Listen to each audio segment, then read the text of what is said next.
ஆண்டவர் எதுல ரொம்ப வைராக்கியமா இருக்கிறார் தெரியுமா? எனக்குன்னு தர வேண்டியதை எனக்கு மட்டுமே தரதுல ரொம்ப வைராக்கியமா இருக்கிறார். ஜனங்க கேட்டாங்க தெரியுமா, சவுலுக்கு மேல குப்பியை திறந்து ஊத்தினார். குப்பிக்குள்ள எவ்வளவு தான் இருக்கும்? கொஞ்சம் தான் இருக்கும். கர்த்தர் தெரிந்தெடுத்து கொடுக்கிறார் தெரியுமா? அது கொம்பு. அந்த எண்ணெய் வந்து தலையில மட்டும் நிக்காது, அது அடப்பையில இறங்கும், இன்ஸ்ட்ருமெண்ட்ல இறங்கும். கூட்டம்னு வந்தாச்சு, காட்டுல நீ எல்லாம் விட்டுட்டு வர முடியுமா? இப்படி வரும்போது இப்ப குப்பி திறக்கப்படல, கொம்பு. இந்த கொம்பு தாவீது வரது வர உயர்த்தப்படவே இல்லை, அப்படியே தாத்து பிடிச்சு வச்சிருக்கிறார். அது கூட இது தேவன் தரது, இது போதும் நம்ம சொன்னாலும் நிக்காது.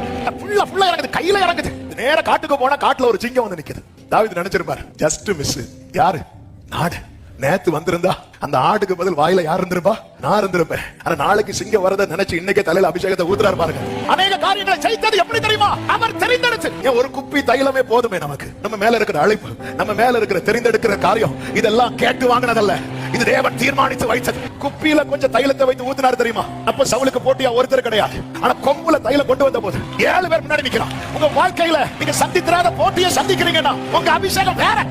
நீங்க போராடும் போது சிங்கத்தின் பற்களுக்கு இரையாகாமல் அநேக ஆட்டுக்குட்டிகள் மீட்கப்படுகிறது. நம்ம சவுல போல வந்தவங்க கிடையாது, தாவீதை போல கொண்டு வரப்பட்டவர்கள். எத்தனை சிங்கங்கள், கரடி. இந்த பிரச்சனையை தாண்டி நீங்க நிக்கிறீங்கன்னா ஒண்ணு புரிஞ்சுக்கோங்க, தலை மேல இருக்கிற அபிஷேகம் அவ்வளவு பாவம்.